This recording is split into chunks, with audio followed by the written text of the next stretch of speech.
La nueva metodología para la contabilización de fallecidos por COVID-19, lo veíamos ahí, sigue generando controversia. Desde la Organización Mundial de la Salud han llamado a clarificar rápidamente el debate para no afectar el manejo de contagiados. Queremos profundizar en este tema, nos acompaña para eso Fernando Leanes, él es representante de la Organización Panamericana de la Salud y la OMS en Chile. Muchísimas gracias por este contacto, Fernando, muy buen día. Buen día, Carla. A ver, ayer ustedes hacían el llamado a que esto se aclarara, que en el fondo la metodología quede bien asentada y que no haya estas confusiones ni estas polémicas. Se ha explicado, ayer se dijo que efectivamente al pedir un PCR positivo Chile no queda en la recomendación de la OMS, pero también el ministro Mañalich decía que el conteo que se está aplicando en Chile del registro civil cruzado con el PCR positivo es el mejor conteo que se puede tener.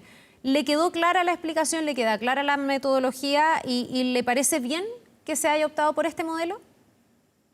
En primer lugar, nosotros no hemos, la OPS, la OMS no ha hecho ninguna observación específica a Chile sobre esto. Sí hubo, digamos, un análisis que se hizo el 15 de mayo para verificar si los casos confirmados por laboratorio, que son los que publican el reporte diario la OMS. Solamente publica la OMS los casos confirmados por laboratorio, si esos se estaban reportando, tanto aquellos casos que tenían un resultado de laboratorio pendiente al momento de emitirse el certificado de función, como los casos que tenían a COVID como causa inmediata de muerte y los que tenían a COVID como causa concomitante, o sea, los casos por COVID y los casos con COVID. Eso fue el 15 de mayo. Luego, a pedido del Ministerio de Salud, se hizo una reunión de evaluación de distintos temas técnicos, que fue el jueves de la semana pasada de esa reunión.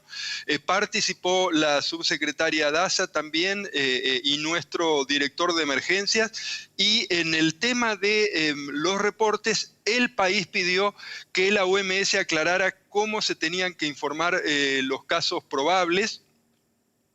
Y en ese punto, lo que se determinó que hay, y me parece importante de explicar, es que hay, por un lado, el reporte que nosotros vemos todos los días en el reporte diario del Ministerio de Salud, y por otro lado hay un reporte que el Centro Nacional de Enlace del Ministerio de Salud le manda por correo electrónico en una planilla Excel a nuestra sede en Washington, que es la que consolida los datos de los países de las Américas y le envía los datos a la OMS.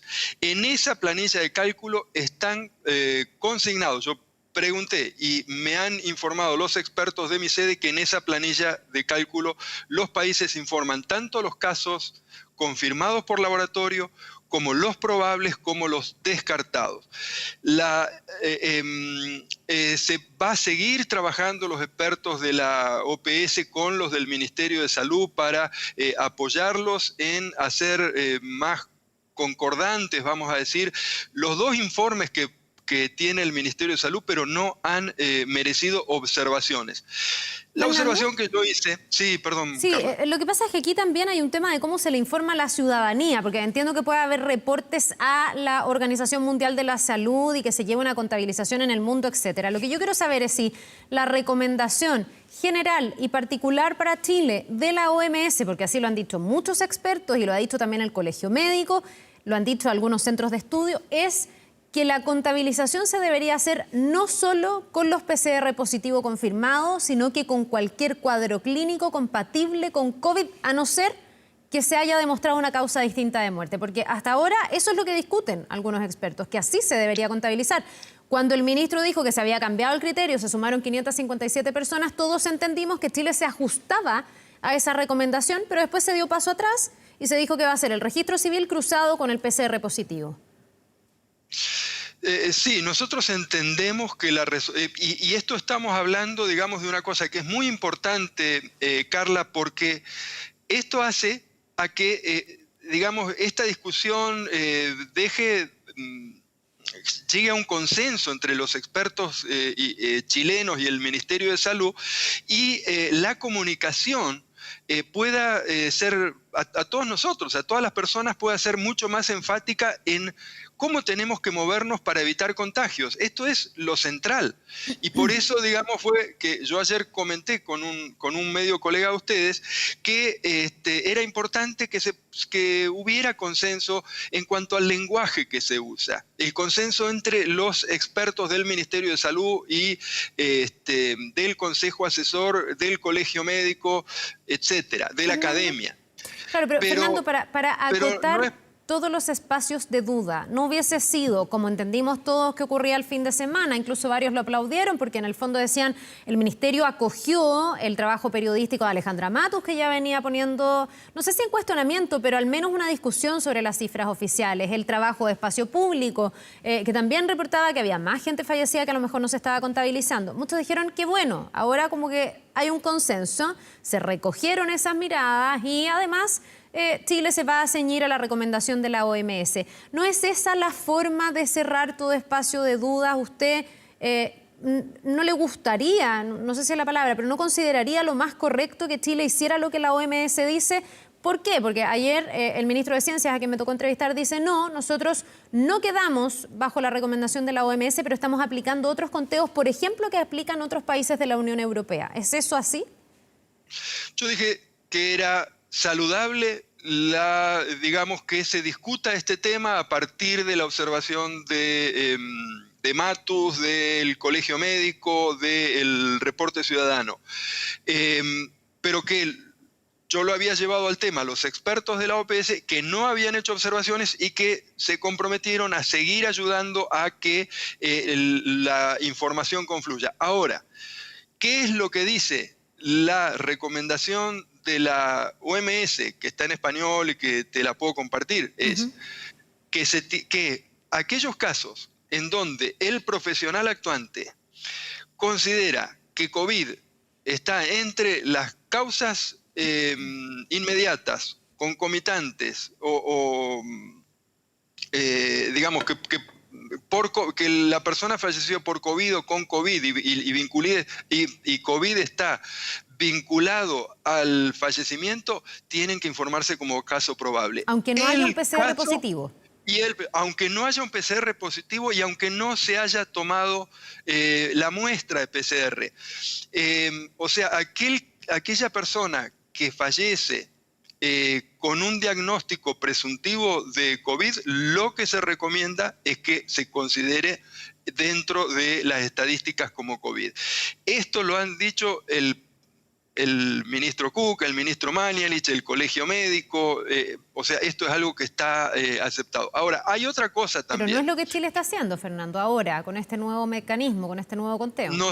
Bueno, esto es lo que, digamos, le hemos pedido a los expertos de la OPS junto con los expertos del Ministerio de Salud que nos lo aclaren y cuando tengamos la aclaración te la vamos a decir. Pero sí, nuestro entendimiento de la resolución 409 es que apuntaba a esto, porque decía que o le tomaste una muestra COVID o consignaron que decía COVID en el certificado. La palabra copulativa que tiene esa resolución, yo no la puedo interpretar bien, pero debería entenderse que eso son las dos condiciones. Pero bueno, yo creo que esto lo tienen que discutir los expertos, Carla, tienen que llegar a un lenguaje de acuerdo y se tiene que poder focalizar la comunicación de riesgo en cómo nos tenemos que mover todos. Sí, y hay Fernando. otro aditamento, Carla, que te quiero agregar. Como yo recién escuchaba que estaba al aire una grabación, supongo, del ministro explicando que tanto los fallecidos como los casos notificados en un día corresponden a los días previos. Sí. Y hay veces que los países producen, cargan en un día, se notifican casos que estaban acumulados por alguna razón. Y ese es el caso de los 600 casos. Y eso también, en cualquier país que ocurra eso, va a generar discusiones, va a generar, que es muy importante que se explique claramente. Y por eso realmente lo que ustedes están haciendo es muy importante, tratar de buscar la explicación. Reitero, la recomendación de la OMS es que el caso probable sea reportado como caso. Ya. Y después tenés otros dos casos que son el descartado y el que, porque dio un resultado negativo, y el que es subdiagnosticado porque no se le llegó a hacer un diagnóstico ni siquiera presuntivo. Ya, perfecto. Pero me quiero quedar con estos casos que han sido materia de discusión, si esto en realidad se está discutiendo y hay una fuerte polémica, diría yo, y no se ha zanjado. La pregunta es, más allá de que ustedes califiquen si está bien o está mal el que Chile opte por este criterio para contar a las personas fallecidas, ¿ven un riesgo de un subreporte de fallecidos si es que se considera el PCR positivo como un requisito? Porque podría pasar que haya muchas personas que mueren por coronavirus, pero que no entren en la estadística oficial. Y si hay ese subreporte, ¿cuál es el riesgo de tener estadísticas que estén subreportadas, que no den cuenta a plenitud de la realidad del coronavirus? Hay riesgo de subreporte en todos los casos, y hay riesgo de subreporte por la confección del certificado de función, que puede no estar claro el certificado de función, y hay riesgo de subreporte por lo que vos estás diciendo. Porque un caso que tiene un resultado de laboratorio pendiente inconclusivo, es decir, no tenemos el resultado negativo, sea clasificado como no COVID, cuando en realidad tiene que ser clasificado por COVID. Fernando, perdón, más allá de cuál sea finalmente el mecanismo y de lo que está en disputa hoy día, si el sistema de conteo actual es mejor o no, si es que hay que atender o no la recomendación de la OMS, lo que ha pasado en los últimos días es que ha cambiado varias veces la forma en cómo se ha ido informando el número diario de casos activos, porque ahí también se cambió el criterio, también se reconoce que puede haber un subreporte del caso de fallecidos. ¿Qué efectos tiene, cree usted, en la forma en que la gente entiende lo que está pasando con el coronavirus cuando se rompe, por ejemplo, la base de comparación? Este martes fueron 19 muertos y muchos dijeron, ¿pero cómo? Si veníamos en un orden cercano a los 100.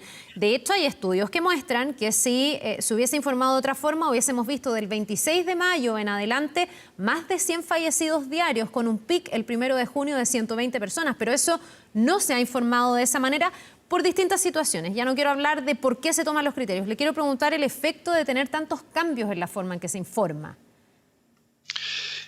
Genera una discusión, genera un debate que es positivo, yo creo, ese debate, pero que le quita tiempo, espacio. A mí me gustaría ahora que estuviéramos hablando de cómo hay que cuidarse, de cuáles son las medidas más importantes en donde hay que ajustar la estrategia, y estamos discutiendo de esto, y está bien que sea así, yo por favor soy respetuoso de eso. Lo mejor sería que los expertos lleguen a un consenso de lenguaje en cómo se notifican los casos. Y para eso están también las recomendaciones de la OMS, ¿no? Para finalizar, usted ha dicho y reconocido que Chile tuvo una estrategia bastante adelantada, que se atendió rápido a lo que venía, que Chile se preparó. Efectivamente se han hecho muchos esfuerzos por contar con ventiladores mecánicos. Seguramente en un año normal, con nuestro sistema de salud sin ningún refuerzo, tendríamos una situación mucho peor. Pero también con todo el esfuerzo que se ha hecho, Fernando, hoy día tenemos una situación que no se describió en un comienzo y que el propio ministro ha dicho fue basado en modelos que se derrumbaron como una torre de naipes, fue lo que él dijo, que no estuvieron bien en sus predicciones. Con todo lo que se ha hecho, le pregunto, a juicio de usted como representante de la OMS, ¿qué falta en nuestro país para poder controlar el contagio? ¿Qué es lo que no se ha hecho, lo que no se ha hecho a tiempo, o lisa y llanamente se ha hecho mal para tener hoy día un escenario mucho peor que el que se pudo haber pronosticado con antelación? Yo no digo, digamos, respecto a los escenarios, yo creo que este era un escenario probable a partir del momento que vimos alrededor de fines de marzo, que vimos que había transmisión comunitaria fuera de China. ¿Y qué es lo que ocurrió?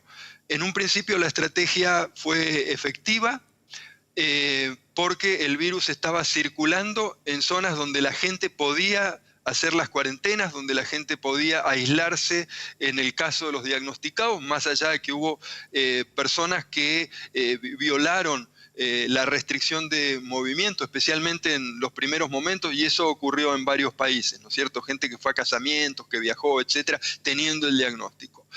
Ahora, lo dijo el ministro a mediados de abril y lo decíamos también nosotros porque habíamos visto la experiencia en otros países. Cuando el virus empieza a circular en zonas donde hay mayor cantidad de habitantes, mayor densidad de habitantes y desigualdades fuertes que implican que hay gente que no tiene condiciones en su casa para aislarse, que tiene que salir el día a día a trabajar y no tiene otra alternativa. Entonces, eso generó una circulación mayor del virus, y lo que hay que plantearse, yo creo que está bien planteado, un rol más articulador, con más recursos, con más recursos técnicos y recursos de todo tipo para los alcaldes, que puedan ellos articular la respuesta del empresariado, de las organizaciones sociales, especialmente de la atención primaria de la salud. Y convencernos todos, Carla, de que esto ya no va a volver a ser rápidamente en los próximos meses como era antes, sino que vamos a tener que movernos de otra manera, que prevenir los peligros de una transmisión comunitaria que existe en este momento, ¿no? Eso es lo que en este momento nos parece que hay que reforzar. La estrategia de residencias sanitarias es importantísima porque y hay que contribuir a que eso funcione, y también la ayuda social para aquellas personas que no pueden quedarse quietas si no se las ayuda a cumplir con las cuarentenas, con las restricciones que fija la epidemia, ¿no? Bien, pues le queremos agradecer, Fernando Leanes, representante de la Organización Panamericana de la Salud y de la OMS también en Chile, por esta conversación. Que tenga una buena jornada.